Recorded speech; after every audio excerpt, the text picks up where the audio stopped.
Olá pessoal, muito bem-vindos a mais um TrígonoCast de resultados aqui da Trígono Capital. Hoje com o meu amigo Yuzo, nosso mais antigo analista da casa, super especialista nas empresas. Vamos comentar com vocês o resultado de um mês difícil no mercado de ações, difícil no mercado de crédito.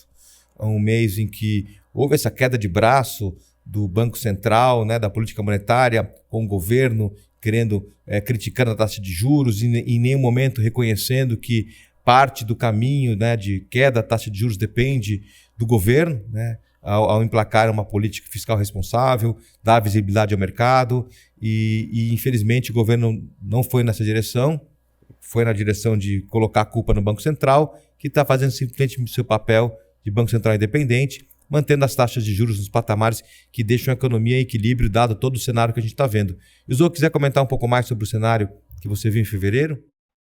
Então, o cenário de fevereiro, a gente teve uma aproximação, uma precificação do mercado de um cenário mais pessimista, né, digamos assim. Teve uma pequena reversão ali em janeiro e aí voltou ao que estava ali em meados de dezembro e novembro para o preço, né? Eu acredito que até ser resolvida essa questão do marco fiscal, então até o Haddad realmente apresentar o marco fiscal ser avaliado e votado, a gente vai viver nessa especulação, né, digamos assim. Então, vai ser ventilada uma possibilidade, vai ser ventilada outra possibilidade de captação e acaba que a gente fica meio que um pouco aguardando, né, digamos assim, esse marco fiscal. Então, vamos comentar um pouco de fevereiro, né? Diante de todo esse cenário, a gente nunca olha que cenário de um mês só, não justifica nossas teses, mas é importante a gente explicar o resultado mês a mês, porque realmente não foi um mês nada bom. Antes da gente falar do mês de fevereiro, acho importante mostrar, né, Yuzo, esse gráfico, a gente faz uma comparação entre os nossos 3 principais fundos e os 3 respectivos benchmarks aí dos nossos fundos, que vai aí da janela desde 30 de junho de 2021 até final de fevereiro de 2023. Um período muito difícil para todos os mercados. Foram vários eventos, um atrás do outro. Eu lembro que houve aí bravata de 7 de setembro, da época do Bolsonaro, que o mercado ficou nervoso. Depois uma discussão sobre teto de gastos. Depois a China fechou mais de uma vez. Você teve guerra da Ucrânia, aumento de juros lá fora, aumento de juros aqui, corrida eleitoral. Enfim, o mercado a gente não tem folga há mais de um ano e meio. E o que é importante vocês verem? Olha o índice Small Caps, nesse período, caiu 41%, né, em praticamente 19, 20 meses, enquanto o nosso flagship, que é o fundo que compete, né, que tem como referência Small Caps, ele está praticamente estável, apesar da volatilidade, em menos 2,2%. Você olha aí o Ibovespa, caindo 17% nesse período, enquanto o Verbier, que é o fundo referência, nosso fundo All Cap, que precisa ganhar do Bovespa, ele está aí praticamente também no 0 a 0 a 1,3 negativo. O índice de dividendos é um índice que descolou bem, ele está positivo nesse período, mas o Delphos está com 11% positivo. Então, para vocês olharem aí a consistência de resultados da Trígono, a qualidade da nossa entrega a longo prazo, mesmo com o cenário ruim, há mais de um ano e meio, né, Yuzo? E essa estratégia, na verdade, ela vale para qualquer cenário, né? A gente aloca mais ou menos com a mesma estratégia em praticamente todos os cenários, inclusive o que a gente está vivendo hoje. E isso tem dado certo. Se a gente for ver no longo prazo, assim, esse cenário de juros altos, incerteza política e incerteza muitas vezes internacional, todas juntas, é uma constante, né?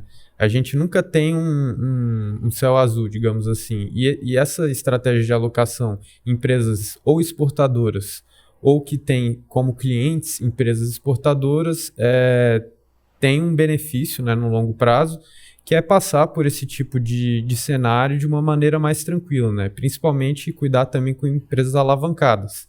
Então, o que a gente pode ver no slide, né, o índice Small, ele caiu tanto assim porque tinham várias empresas do Ibovespa que eram alavancadas e aí elas caíram muito. Do índice small, né? Não, do próprio Ibovespa. Entendi.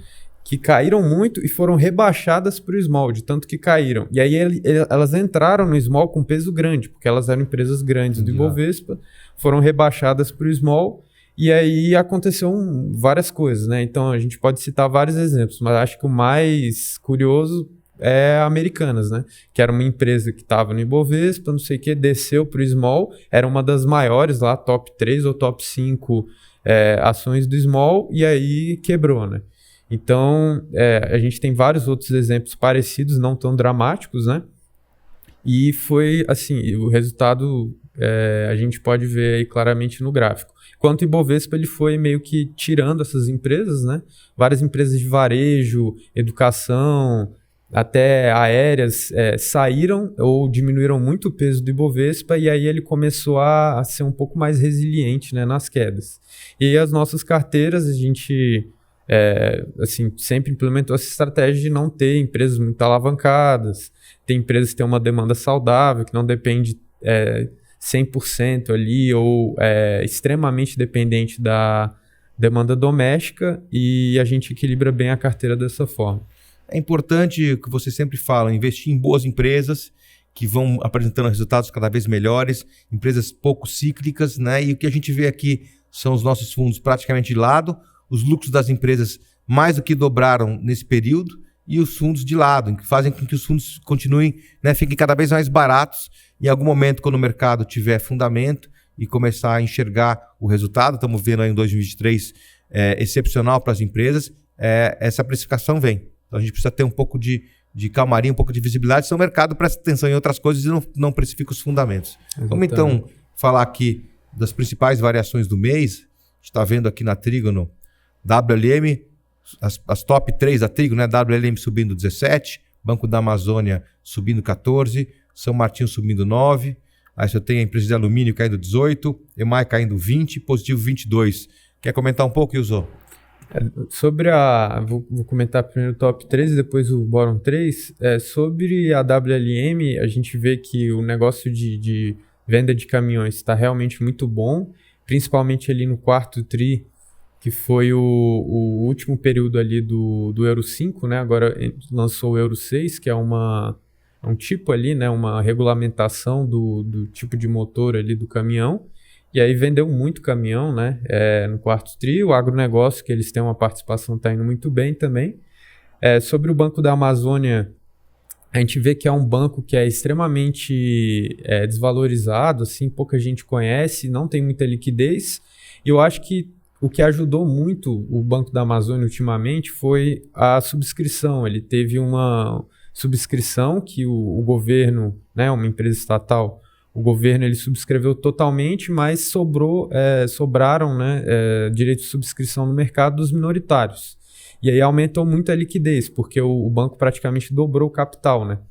Então aumentou muito a liquidez e aí mais pessoas puderam entrar aí no papel, aumentou a negociação e acho que é um resultado disso, né? Essa alta. E os bons resultados, claro. E a São Martinho foi a reoneração dos combustíveis, né? O Lula aí cedeu, né? O Haddad estava fazendo essa pressão, o Lula acabou cedendo eventualmente, que é um bom sinal, né? Eu acho que é importante destacar isso. Apesar da gente ter muita notícia ruim política, é importante destacar as notícias boas também, né? Então, acho que hoje no governo você tem duas frentes ali muito claras, né? Que é a frente do Haddad, Tebet, Alckmin e tal, e a frente da Glaze, né? E eles ficam disputando ali a influência pelas decisões do Lula. E aí, nesse caso, é um caso claro que a parte ali, né, a frente do Haddad ganhou, né? Porque tanto é que a Glaze reclamou bastante depois, quando teve essa reoneração. O que eu acho interessante é que um governo eleito, ele é um governo sem partido. É um governo para todos os brasileiros. E o fato de você ter um partido, no caso a Glaze, representando o PT, palpitando nas decisões, impondo decisões, mostra para mim que o governo ainda não começou a governar, ele ainda está em campanha. Então a gente precisa ver um pouco mais de governo, menos campanha, né? Deixar o Bolsonaro para trás, seguir para frente como brasileiro. Não faz sentido nenhum o presidente de partido agora ter influência sobre o presidente eleito. Eu acho que aos poucos está ocorrendo um equilíbrio aí de poder ali, eu acho, entre todos os integrantes do governo, porque foi uma chapa muito grande, né? O pessoal gosta de falar de frente ampla, então, assim, foram várias forças ali que se juntaram na figura do Lula, e aí agora eles estão se equilibrando de alguma forma, né? Acho que uma outra medida importante que caberia destacar é que, por exemplo, acho que foi ontem ou anteontem, eles excluíram mais de 1 milhão de pessoas do Bolsa Família, né? Fizeram uma limpa lá, questão de fraude, enfim. Então, mas assim, são esforços que eles estão fazendo para conter gastos, esforços que eles estão fazendo para aumentar a arrecadação, que é justamente aí que se encontra o equilíbrio fiscal, né? Claro que falta muito ainda, falta o marco fiscal, mas já são sinais de que eles estão caminhando, de certa forma, para alguma coisa no sentido de equilibrar as contas, né? Mas são coisas pontuais, Iso, porque a grande lição de casa, né, o grande peso do Estado brasileiro são os juros da dívida. Sim, né? Então, assim, você não precisa pontualmente excluir 1 milhão de pessoas do Bolsa Família, porque não são nesses pequenos movimentos que você vai fazer grandes superávites primários aqui no país. O que você precisa é queda de taxa de juros longa. Sim. Né? E taxa de queda de juros longa vem com sinalização de responsabilidade fiscal, com sinalização de bons projetos, de boa gestão, porque as taxas caindo, as empresas voltam a investir, os financiamentos imobiliários e todos os outros de project finance, eles acabam ficando mais barato, e principalmente a dívida pública mais barata. E você tem aquela relação que todo mundo fala, dívida PIB, estável ou diminuindo, que foi conquistado no governo Bolsonaro. Então, o governo precisa entender isso aí. Tentar artificialmente manipular a taxa de juro, primeiro pelo Banco Central independente, que controla a taxa Selic, isso não vai acontecer. E o longo prazo, que quem determina é o mercado, só vai acontecer se o governo mostrar ganhar credibilidade. Exatamente. Né? Não adianta a gente ter um governo... Lula veio aqui, primeira vez, em 2003, fez um super de um governo, pegou na veia o boom das commodities, né? E a gente tem aí algumas lembranças, né? A gente tem 2 ministros, assim, o Palocci, né, da Dilma, fez um super de um governo, e depois o Guido Mantega fazendo toda a lambança que fez, acho que 2013, 2014. Sim. Então, Lula e o governo precisam ter muito mais a cara do Palocci, muito menos a cara do Guido Mantega de Nova Matriz Econômica, porque a gente já viu esse filme antes, e é isso que está assustando o mercado. E Zô, dá uma comentada só antes da gente andar, desses top, bota um 3 aí. Então, tem a CBA, né, que acho que teve um pouco uma decepção aí, de certa forma, com a retomada da China. As commodities não subiram tanto, ou não se recuperaram tanto quanto algumas pessoas esperavam, o mercado esperava. E algumas dessas ações sofreram, né? Entre elas a CBA, que é uma tese aí de retomada da China, né? O alumínio precisa da China para poder recuperar o preço, e nesse patamar de alumínio hoje a CBA ela não é muito lucrativa, né? Ela até gera ali lucro, mas não justifica, né? Ela precisa que o alumínio suba aí pelo menos uns 10, 20%, para ela poder ter começar a ter um patamar interessante de lucratividade. A EMAI, quando o Tarcísio começou a comentar dela sobre a privatização e tal, o papel começou a subir muito, e agora está corrigindo, né? Deu uma acalmada, né, nessa história. Claro que ainda vai ter a privatização, mas acaba que na especulação, né, o pessoal compra, vende. E a Positivo é uma questão cíclica, né? Setorial do varejo, né? Que a Positivo ela é vista ainda como sendo uma empresa 100% varejo, sendo que a menor parte é varejo, a menor parte mesmo. Boa parte do resultado dela não depende nada de varejo, mas ela é vista como uma empresa de varejo, né? Como a Tupi é vista como uma empresa que faz bloco de motor de carro. Sim, o mercado não conhece, né? Eu lembro uma história que quando a Varig foi vendida para a Gol, houve uma cisão da Varig, e a Varig boa a Gol levou, e a Varig ruim ficou na bolsa. O mercado não sabia que a Varig ruim né? A Varig com passivo está na bolsa. E ela, toda vez que você via notícias boas em relação à fusão ou à compra da Gol pela Varig, da Varig pela Gol, desculpa, o papel bombava na bolsa. Então o mercado é muito desinformado e assim, é muito importante o nosso papel de informar cada vez o mercado. A gente faz essas lives toda quarta-feira justamente com esse propósito de informar, né? Para que o investidor saiba tomar as melhores decisões. Vamos então aos resultados. Vocês olham aqui o Flagship 60, nosso maior produto aqui, tendo aí um resultado negativo de 3,2 em fevereiro, mas o índice Small Cap caiu mais de 10, né? Muito ruim mesmo o índice Small. 2023 o fundo está praticamente 0-0 e contra menos 8 do índice Small Cap. E conforme a gente sempre fala aqui, abrindo as janelas aí de maior tempo, a gente vai gerando cada vez mais distância entre nós e o índice de referência. Então vamos um pouco aqui entender um pouco da atribuição. Eu acho que um grande alfa aí foi a parte de mineração e metalurgia, por conta da Gerdau, que caiu praticamente 13% nesse período, né? O índice Small tem um peso muito grande na Gerdau, né? E é a mesma história lá da CBA que eu comentei. Teve uma certa decepção na retomada da China, que se deu, na verdade, por conta da decepção na retomada em um setor específico, que é a construção civil, né?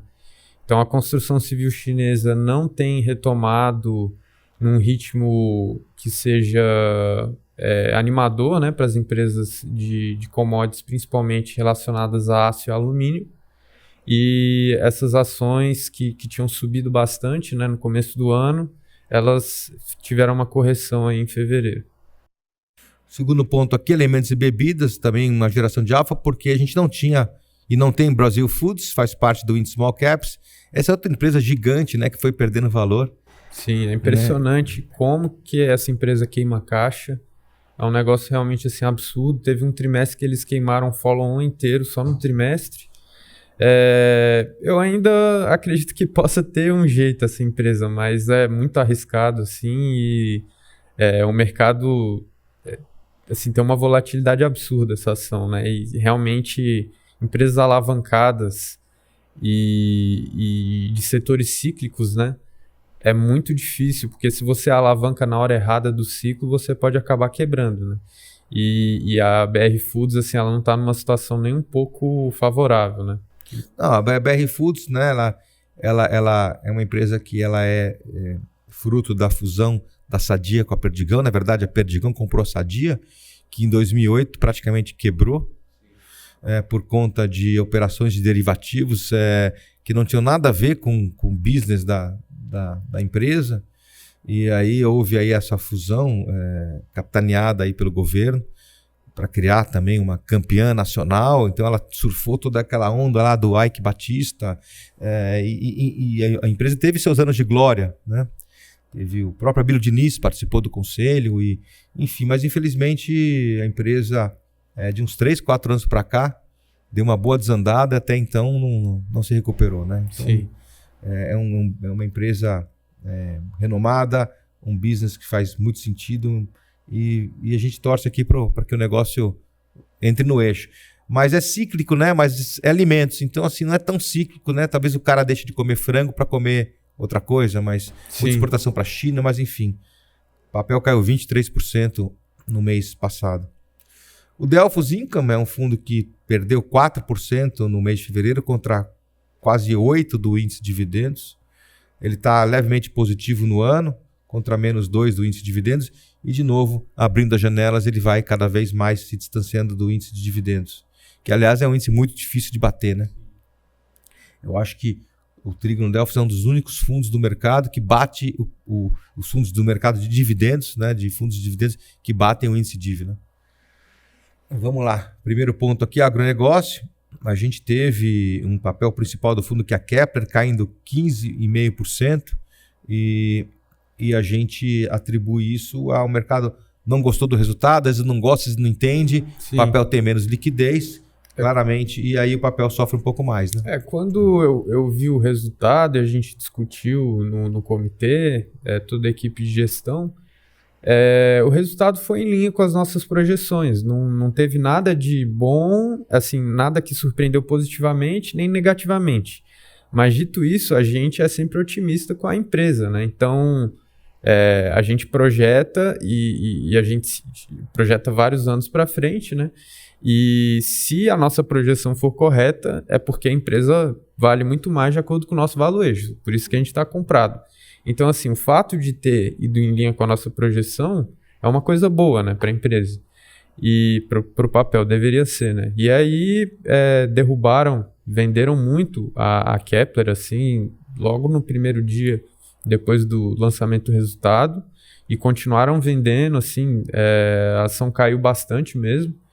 E a gente continua, assim, nada mudou na tese porque literalmente foi em linha com a nossa projeção. A gente não entendeu por que venderam tanta Kepler. Talvez seja por conta de uma linha do balanço, a gente até explicou isso na live, o que tem essa linha, o que aconteceu, qual é a explicação dessa linha. E quem tiver curiosidade pode procurar a nossa live aí para assistir a nossa explicação sobre Kepler.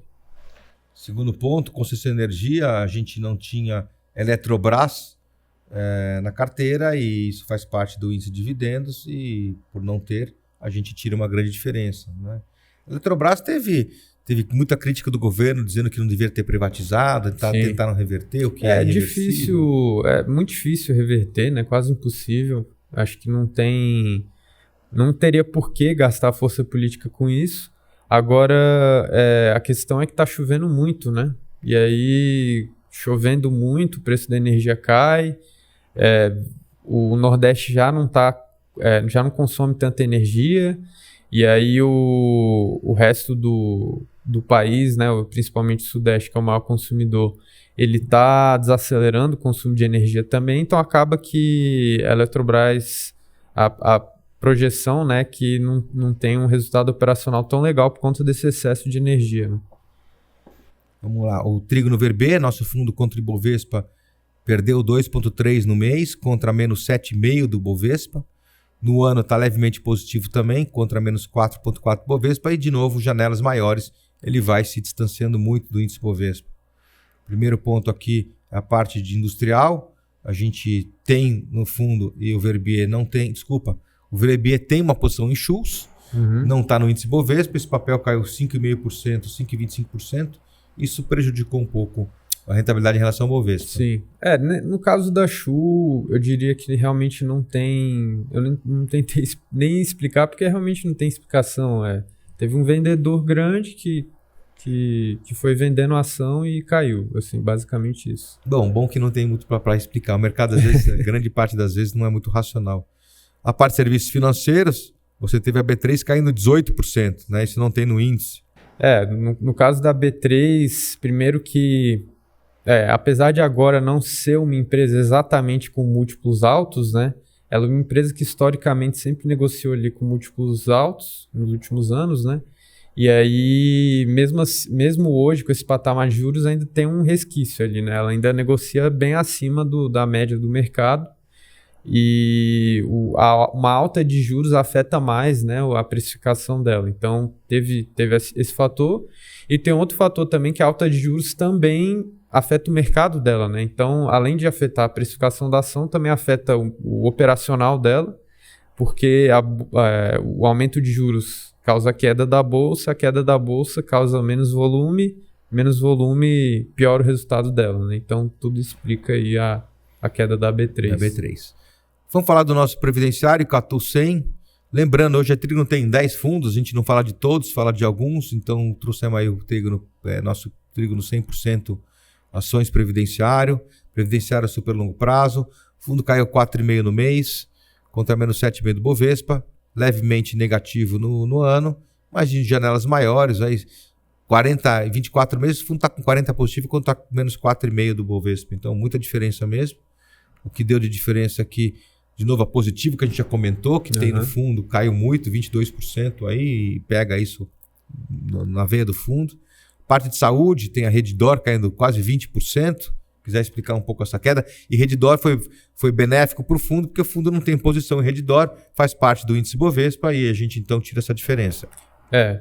No caso da Redditor, é uma empresa excelente, né? Tem resultados consistentes, crescentes, mas talvez não seja talvez um relógio, né? Que nem o pessoal do mercado costuma dizer, assim. Talvez ela não dê resultados consistentes para sempre.